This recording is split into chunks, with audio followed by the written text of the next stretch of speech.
Hola gente de la cátedra, qué gusto saludarlos, un placer reencontrarnos nuevamente, en este caso para dar la clase número 7 que vamos a intentar abarcar lo mejor posible, no solamente toda la producción intelectual, sino también la historia de vida o todos los acontecimientos que fueron marcando esa historia de vida de Piotr Kropotkin y su comunismo libertario. Antes que nada quería pedirles disculpas por tardar tanto tiempo en subir esta nueva clase.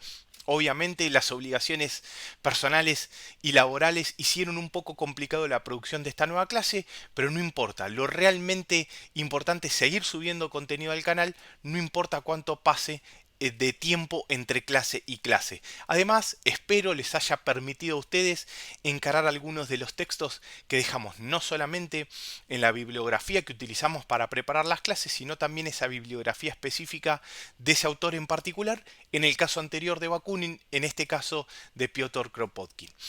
Antes que nada, como dijimos en la clase anterior, eso de que era dificultoso abarcar en tan poco tiempo toda una historia de vida y toda una producción intelectual de esos autores que fueron marcando los hitos del pensamiento anarquista, en este caso, en la clase de Piotr Kropotkin, mucho más todavía, puesto que toda esa historia de vida se va a ver reflejada en toda su producción intelectual.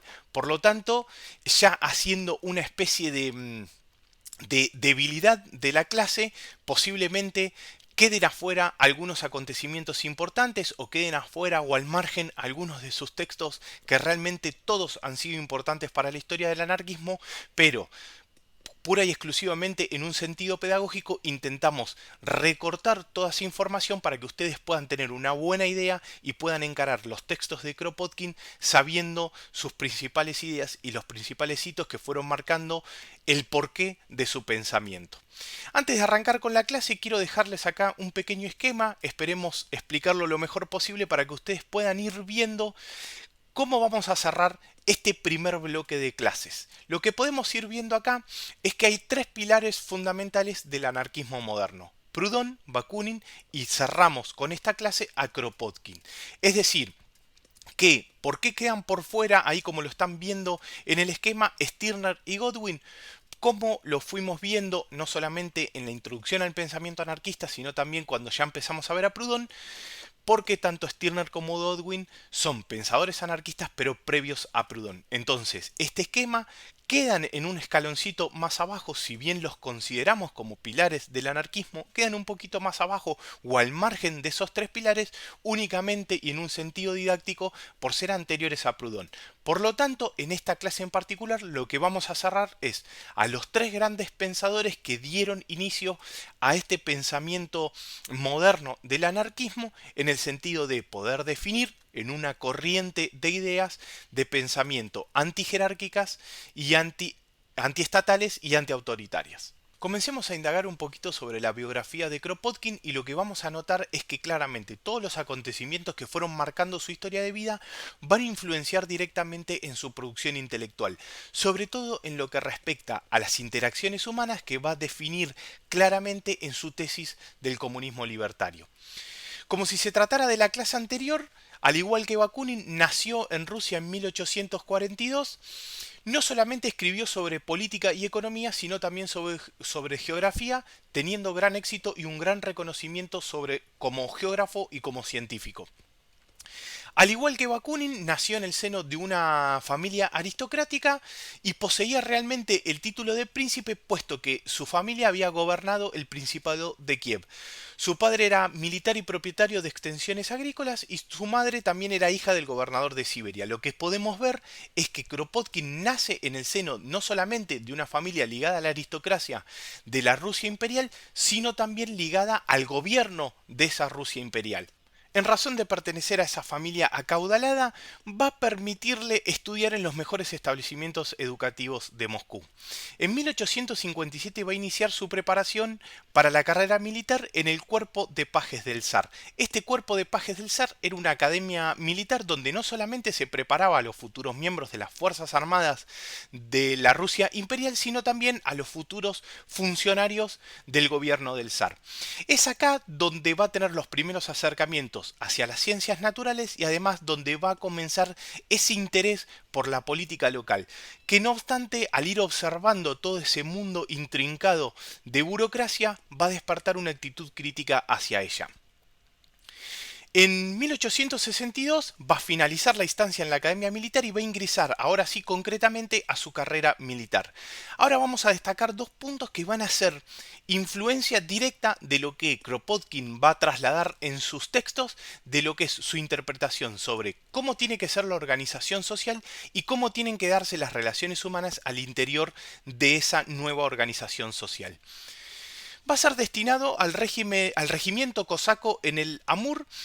En este largo camino hacia su destino militar va a redactar una memoria sobre las prisiones donde va a definir claramente todas las deficiencias de esa burocracia estatal y la corrupción administrativa de todos los gobiernos locales.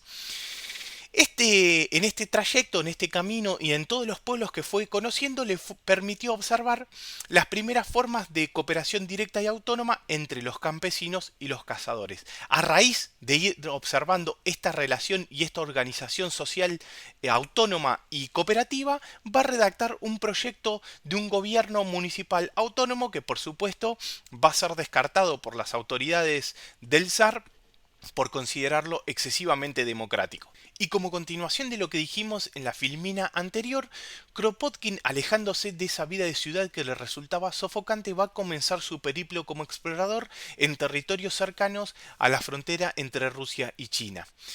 Estas expediciones hacia territorios inexplorados le van a brindar resultados importantísimos, no solamente desde el punto de vista científico, sino que también esos resultados van a ser la base para su posterior obra intelectual anarquista.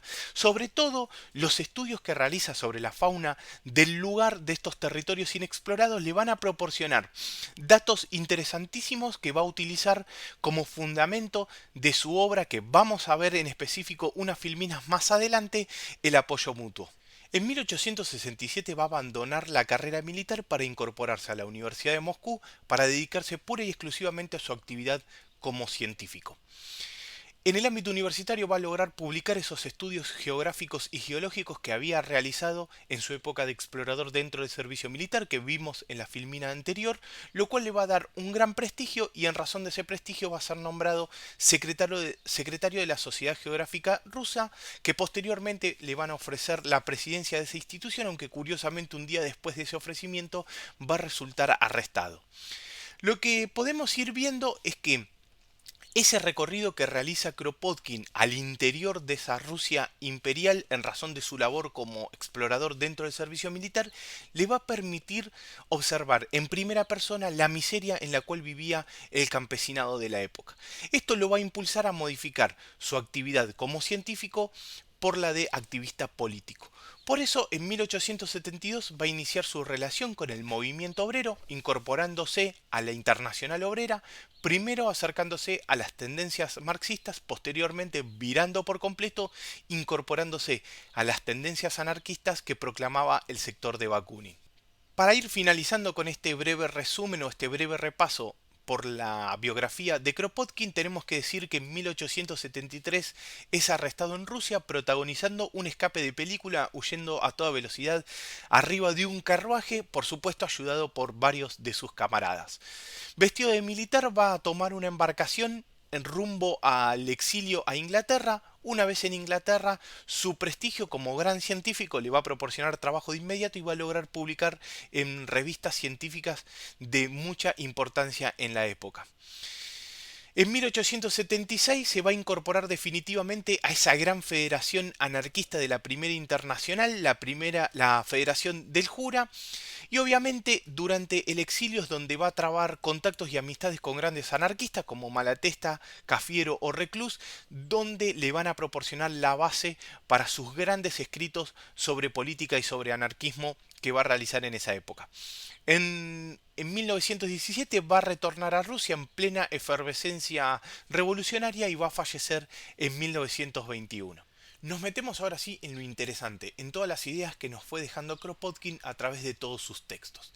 Ya sabemos que escribió y de gran manera sobre ciencia, pero en este caso vamos a centrar nuestra atención sobre todo lo que escribió sobre teoría anarquista, sobre teoría política y sobre organización industrial. Lo que nos va a proponer Kropotkin es una organización social en base a federaciones de comunas y grupos independientes. Un pequeño paréntesis acá. Kropotkin lo dice abiertamente en muchos de sus textos, va a reconocer la existencia de individualistas, es decir, de aquellos que sin querer ser parte de esa comunidad no quieren ceder ni su personalidad ni su decisión al grupo, aún sea la decisión de ese grupo a través de la mayoría. Por lo tanto, Kropotkin va a permitir dentro de esa comunidad o de esa federación de comunas la existencia de grupos independientes. Como para diferenciarlos bien, la federación de comunas va a estar definida por la comunidad de bienes y los grupos independientes van a estar definidos por los grupos de afinidad. No me quiero meter demasiado. En las clases que vienen, a partir de la próxima, ya nos vamos a ir metiendo cada vez más en lo que es la libre asociación y el anarquismo individualista. Lo que va a considerar Kropotkin es que su tesis de comunismo libertario va a ser la superación de esa sociedad colectivista que proponía Bakunin. Obviamente cae de Maduro, va a proponer la abolición de toda forma de gobierno y acá algo importante, esto es la base o el gran mensaje que nos va a dejar Kropotkin, va a proponer que esa cohesión social sea regida por el principio de la ayuda mutua, que va a ser el título de uno de sus libros, y la cooperación sin necesidad de instituciones estatales. Ya lo vamos a ver unas filminas más adelante, en particular cuando analicemos el texto La ayuda mutua, nos va a dejar un poquito más en claro cómo es esto de que las relaciones intercomunitarias se rijan por este principio de la ayuda mutua y de la cooperación. Va a proponer un principio de distribución que va a ser el eje central de la discusión con Bakunin. Casi que les diría una discusión que va a ser insalvable entre los dos. Lo que nos va a proponer Kropotkin es que cada uno va a producir según su capacidad y cada uno va a recibir según sus necesidades. Lo que nos proponía Bakunin era que cada uno va a producir según su capacidad, ahí están de acuerdo, pero cada uno va a recibir según el trabajo efectivamente realizado. Toda la tesis comunista libertaria de Kropotkin va a estar resumida en este extracto que ustedes están viendo acá en pantalla. ¿Por qué Kropotkin llega a esa conclusión de ese principio distributivo según el cual cada uno va a producir según su capacidad, pero va a recibir según sus necesidades? Porque va a entender que los bienes que están disponibles hoy en la sociedad son producto del esfuerzo de muchas generaciones, generaciones que fueron incentivando a las mejoras de la tecnología y a la mejora en la calidad de la producción. Por lo tanto, va a entender que esa producción pertenece igual a todos, ya que va a resultar imposible discriminar la parte que en la producción ha tenido cada uno. Por ese motivo, cada uno tiene que recibir según sus necesidades particulares.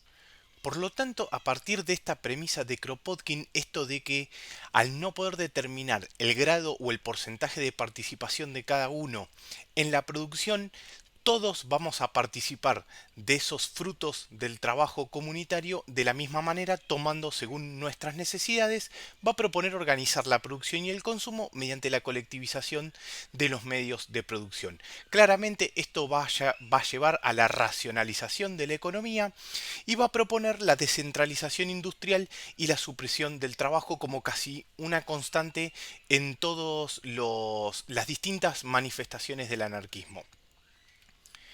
Claramente se va a oponer al capitalismo.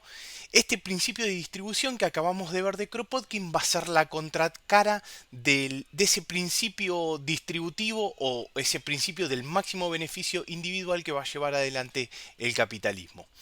Abogó por la expropiación, esto es, tomar individualmente bienes en poder de otra persona, en este caso de otra persona sería la burguesía, es decir, recuperar lo que la burguesía saca al resto de la población y de los trabajadores. Algo bastante polémico y bastante utópico, por lo menos desde mi punto de vista, él creía o soñaba con la existencia de almacenes de libre toma. Esto es, que cada persona podría ir a estos almacenes a tomar la comida y la ropa que necesitara. Lo mismo iba a pasar con la vivienda. Las viviendas que no estaban habitadas iban a ser tomadas por familias que la necesitaran. Lo mismo para alguna persona que tuviera habitaciones libres. Estas iban a poder ser utilizadas por personas que necesitaran o que estén careciendo de techo. Nos va a decir que cada persona debe dedicar al menos 5 horas de su tiempo a un trabajo productivo. El resto del día sí puede ser dedicado a trabajos individuales o en su defecto a actividades lúdicas o deportivas. La obligación de aportar a esa comunidad va a comenzar a los 25 años y va a finalizar a los 45 años de edad. Va a considerar al Estado como el origen de todos los problemas sociales y para reforzar esa tesis nos va a dar ejemplos de distintas asociaciones que funcionan y de muy buena manera a través de la iniciativa particular al margen del Estado. Nos da los ejemplos de la Cruz Roja o la Asociación Inglesa de Salvamento de Náufragos. Este punto es importante, quiero que le presten mucha atención porque va a ser el principio de lo que vamos a dar la clase que viene de la libre asociación. Es decir, un pequeño anticipo de lo que vamos a ver en la clase que viene, donde vamos a analizar específicamente la libre asociación. A través de estos 3 textos que estamos viendo en pantalla va a ser la base de su obra Campos, Fábrica y Talleres. En ellos va a detallar esas propuestas en torno a los principios de distribución y de producción que vimos en las filminas anteriores, además toda su idea en torno al trabajo voluntario y la abolición del sistema salarial. En este mismo texto también va a hablar sobre lo que él considera cómo debe ser este federalismo y la descentralización. ¿De qué estamos hablando? De la disgregación de la sociedad tal y como la conocemos, de los países tal y como lo conocemos en distintos municipios autónomos y la asociación de esos distintos municipios en un nivel superior a través de federaciones. Nos adentramos ahora al estudio de uno de sus grandes textos, La ayuda mutua, un factor en la evolución.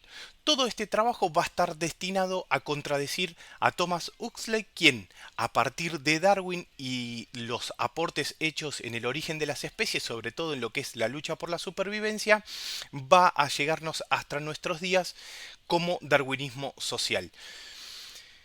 Kropotkin va a dar gran importancia al principio de la cooperación como un factor clave en la evolución y atentos a estos paralelo a la competencia. Es decir, que no va a descartar a la competencia, pero sí nos va a decir que la cooperación o el principio de la cooperación va a ser otro factor clave en la evolución. Por supuesto, va a refutar la lucha por la vida como el único eje central en la evolución.